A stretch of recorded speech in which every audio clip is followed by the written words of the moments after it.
Put your hands right here on your temples.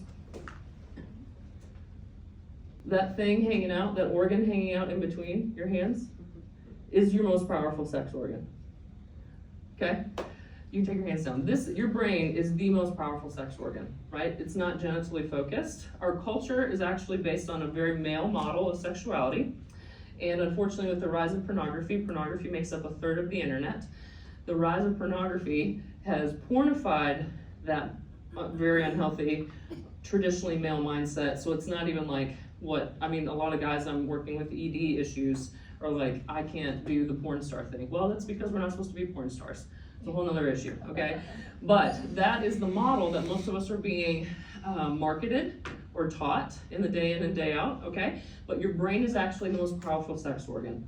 And that is loaded. Lauren talked about low desire. It's the most commonly reported sexual dysfunction across the board because it's so psychodynamic and layered, right? It has to do with, like we were talking about earlier, theology. What were the beliefs I was taught growing up about sex and my body and bad? Oftentimes when kiddos are found masturbating or self-soothing with touching and stuff that feels good, they're shamed. Don't do that. Don't touch that. That's dirty. That's dirty, right?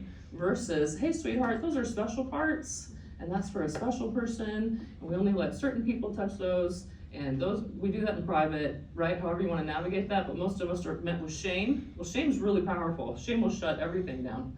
It makes us want to retreat and go into hiding. Does that make sense?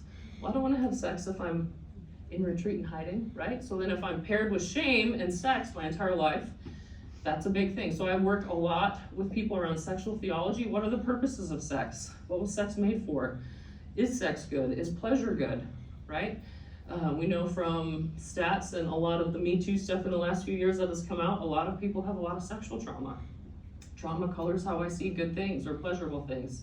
It becomes dirty or bad or shameful. Does that make sense?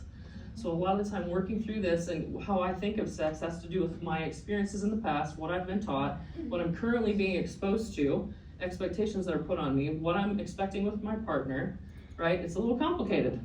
There's some layers to it.